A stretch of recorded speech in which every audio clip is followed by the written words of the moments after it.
सावधान, प्रारब्ध भोगने के लिए तैयार रहो, इसमें भक्ति को दोष मत देना है। जो संचित से शरीर रच गया उसको भोगना पड़ेगा, कमर कस लो। प्रारब्ध भोगना, रामकृष्ण परमहंस जी के गले में कैंसर था जो पूरे विश्व के कैंसर को मिटाने की सामर्थ्य रखते थे।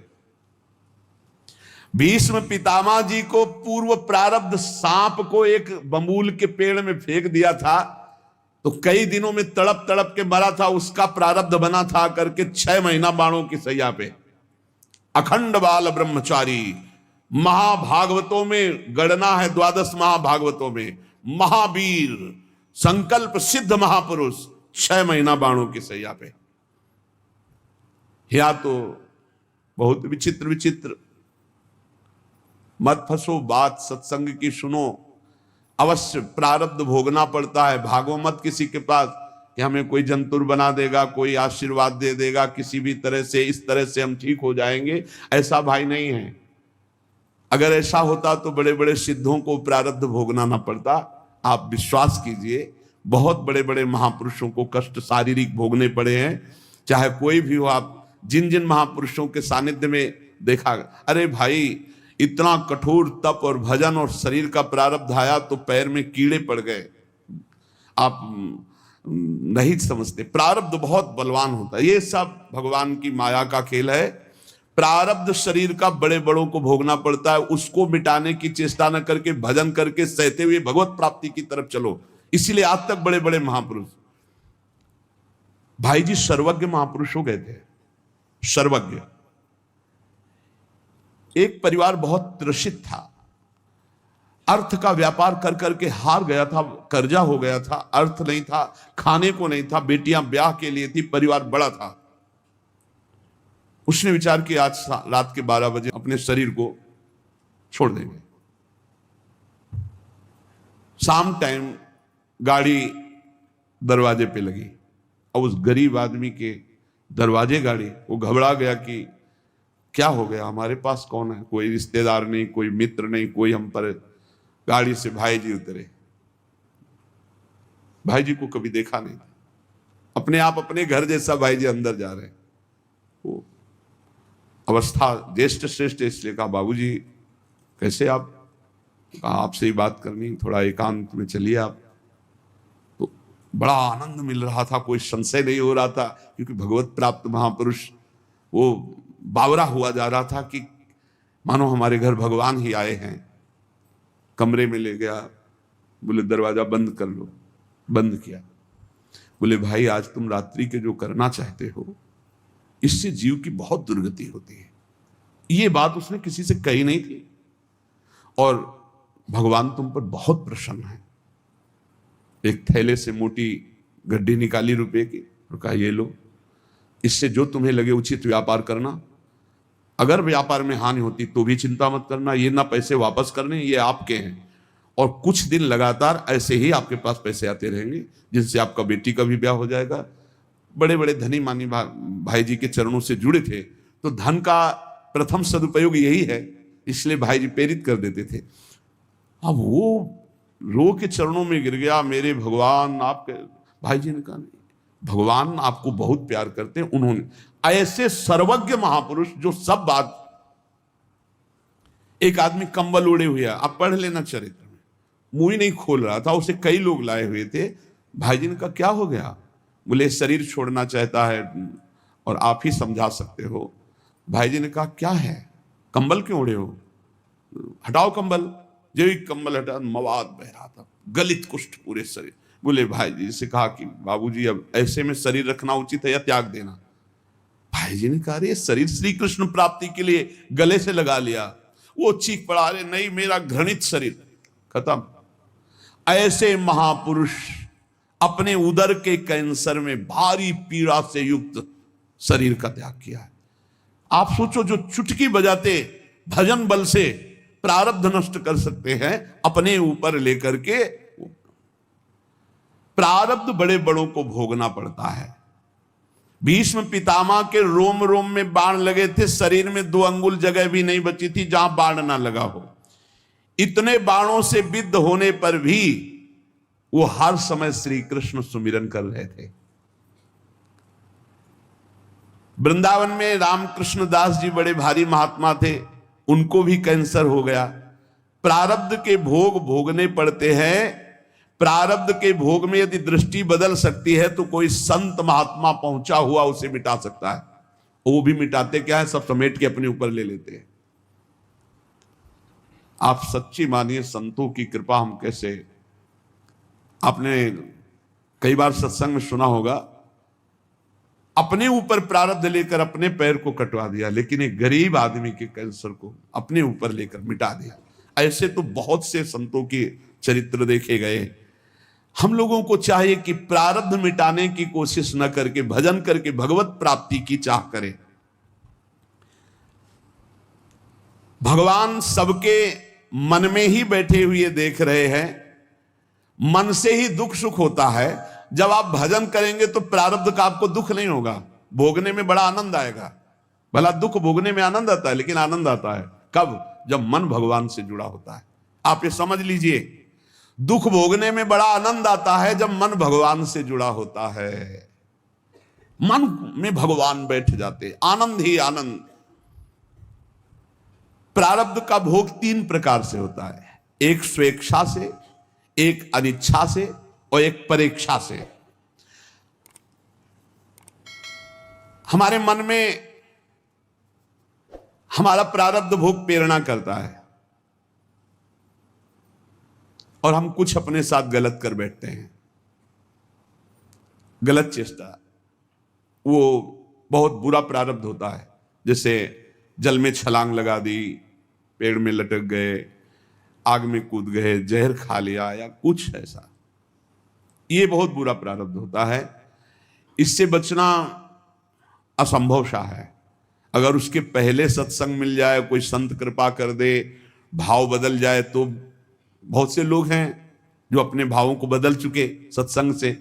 नहीं तो ये जो पहला है स्वेच्छा से, ये बहुत खतरनाक, क्योंकि कोई जान ही नहीं पाता कि उसके अंदर चल क्या रहा है और वो खतरनाक प्रारब्ध उसको नष्ट कर देता है। स्वेच्छा, जानबूझ करके अपने शरीर को नष्ट करना, बहुत बुरा प्रारब्ध होता है, बहुत बुरा प्रारब्ध होता है। स्वेच्छाकृत प्रारब्ध बहुत भयानक होता है। यह तभी मिट सकता है जब किसी महापुरुष का संग मिल जाए और उनके वचनों से हमारा चिंतन बदल जाए। वो चिंतन तभी बदलेगा, पाप हल्के होते हैं दर्शन से, संभाषण से, उनकी कृपा से। तो कहते हैं ना, आपने बचा लिया, नहीं तो हम तो शरीर को नष्ट कर देते। मतलब उनकी विचारधारा को परिवर्तित कर दिया गया, क्योंकि ये स्वेच्छाकृत प्रारब्ध है, ये आपके अंदर है बैठा हुआ, मार देगा। कभी किसी के अंदर अगर इस भयानक पाप बन जाएगा तो ये जागृत हो जाएगा कि क्या करूं, शरीर छोड़ दूं क्या, ऐसा आने लगेगा भारी प्रारब्ध। ऐसी स्थिति में फौरन किसी संत महात्मा से मिलो और अपने मन की बात उनसे, जो आपकी बात सुन सके, वो आपको बहुत सीरियस ले सके, समझा सके, उनसे मिलो और अपने स्वेच्छा प्रारब्ध का नाश करा सकते हो। यदि उनकी बात में लग गए तो प्रारब्ध भी बदल सकता है। ये भगवान के प्रेमी जनों में बड़ी सामर्थ्य है। ये स्वेच्छाकृत प्रारब्ध बड़ा भयावना होता है। बहुत सुविधाएं सब हैं, कोई बात एकदम मन में लगी, इतनी विपरीत होती चली गई तो वो प्रारब्ध भोग आपको वैसे ही प्रेरित करता चला गया, ऐसा स्वेच्छाकृत। और एक होता है अनिच्छाकृत। अब वो छलांग लगाई थी कूद करके जल में, और उसको पता नहीं था जहां छलांग लगाई ऊपर से नीचे 2-3 हाथ के नीचे वो सीमेंट की बहुत बड़ी बांध थी, वो सीधे 50 हाथ ऊपर से कूदा, खोपड़ी के बल उसे खोपड़ी पट्टी मर गया। यद्यपि उसकी इच्छा नहीं थी, प्रारब्ध ने मार दिया।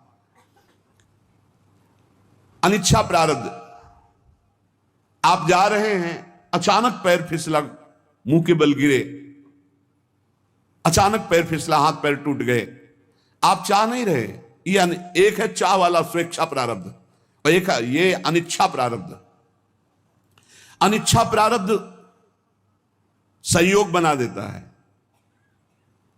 बाथरूम में गए, एकदम फिसल गया, एकदम गिरे, ऐसे नहीं, वहां तो जा रहे थे स्नान के लिए, लेकिन पैर फिसल गया। किसी कार्य के लिए, बड़े मंगल कार्य के लिए जा रहे, लेकिन अनिच्छा प्रारब्ध बहुत जोर का ये भी होता है, प्रारब्ध तो प्रारब्ध है। अनिच्छा प्रारब्ध किसी की इच्छा नहीं, लेकिन संयोग आपके नष्ट करने का बन जाएगा, संयोग बन जाएगा। वो किसी व्यक्ति से भी हो सकता है, आप आराम से चले जा रहे हैं, उसको नींद आ गई और गाड़ी चढ़ा दी आप पे, उसकी ना इच्छा है ना आपकी इच्छा है, अनिच्छा प्रारब्ध। अब 1 मिनट पहले वहां से निकल जाते तो जो ऊपर की बालकनी थी उनके ऊपर ना गिरती, मस्ती से आराम से जा रहे, ठीक समय पे बालकनी नीचे गिर के मर गए। बैठे चाय पी रहे, पेपर पढ़ रहे, पीछे की दीवार गिर गई। अनिच्छा प्रारब्ध बहुत तरह का होता है। अनिच्छा प्रारब्ध को मिटाने के लिए भी भगवद आराधना, संत संग, कई बार आपसे प्रार्थना की है, अगर आप याद किए हो सत्संग में, कि आप जब अपने घर से निकले तो 5 महाभागवतों का नाम जरूर ले ले, बिल्कुल आपका हर प्रारब्ध संयमित हो जाएगा। आप ध्यान रखना, भक्ति भक्त भगवंत गुरु चतुर नाम बपु एक, इनके पद बंधन के नासत विघ्न अनेक। हमारी हाथ जोड़ के प्रार्थना है कि इतना बड़ा विघ्न जिसे कोई विघ्नराज नहीं काट सकते, वो भक्तों का स्मरण काट सकता है। अजहू सोच विचार के गई भक्तन पद ओट, हरि कृपालु सब पाछली छमिए तेरी खोट। उचित समझो आप अगर, तो अपने यहां जो श्रृंगार के बाद भक्त नामावली होती है, बहुत छोटा भी है और बहुत से संतों के नाम हो जाते हैं। अब जैसे ध्रुवदास जी की है तो काफी बड़ी है, अगर ऐसा भी ना हो तो 10-5 महापुरुषों के नाम याद कर लो। तो जब आप घर से निकलो तो पहले उनके स्मरण कर लो। हरिवंश महाप्रभु की जय, स्वामी हरिदास जी महाराज की जय, हरिराम व्यास जी की जय, हरिव्यास देवाचार्य जी की जय, नागरी दास जी की जय, सेवक जी महाराज की जय, ध्रुवदास जी, जो संत याद आवे, कबीरदास जी महाराज की जय, रहीमदास जी महाराज की जय। सब भगवान में लगे हुए प्रेमी जन जी हैं, जितने भी भक्तों की याद आवे आप पक्का समझ, जब आपको भय का अवसर लगे, हमारी प्रार्थना मान लेना, भक्तों का नाम स्मरण करने लगना। आप देख लेना, चमत्कार देख लेना।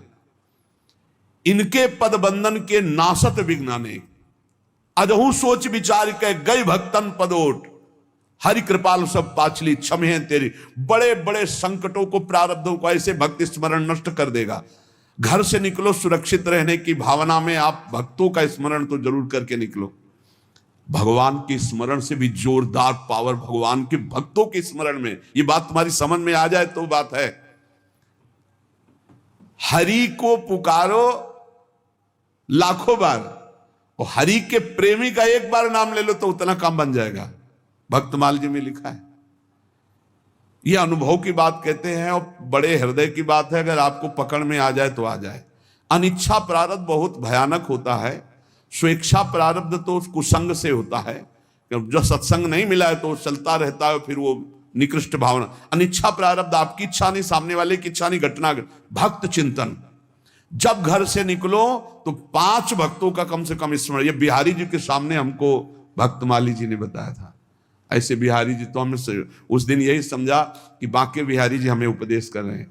दर्शन हो रहे थे, पास में आके खड़े हुए बोले, बाबा दंडोत। बाबा अगर 5 भक्तों का रोज स्मरण कर ले तो 24 घंटा सुरक्षित रहेगा, उसमें कोई विघ्न नहीं आएगा। पकड़ा कि बिहारी जी बात कर रहे हैं, बिहारी जी हमें उपदेश दिला रहे हैं।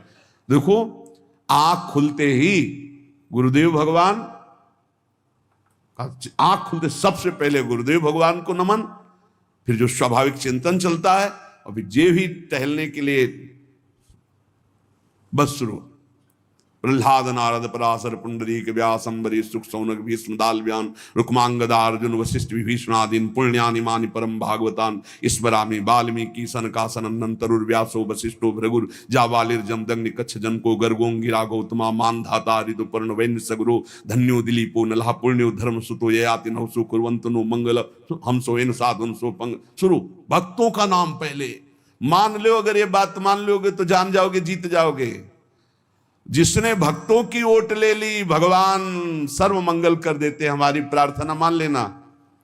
अरे कुछ नहीं याद है तो ऐसे तो बोल सकते हो, प्रहलाद जी की जय हो, नारद जी की जय हो, ध्रुव जी की जय हो, ऐसे तो बोल सकते हो। ज्यादा नहीं याद है तो अभी वर्तमान के संतों को, संतों में कोई छोटा बड़ा नहीं होता। शालिग्राम की बट्टियां सब बराबर होती, तुलसी जी का पौधा सब बराबर होता है, चाहे छोटा हो चाहे बड़ा हो। ऐसे भगवान के सब भक्त समान होते हैं।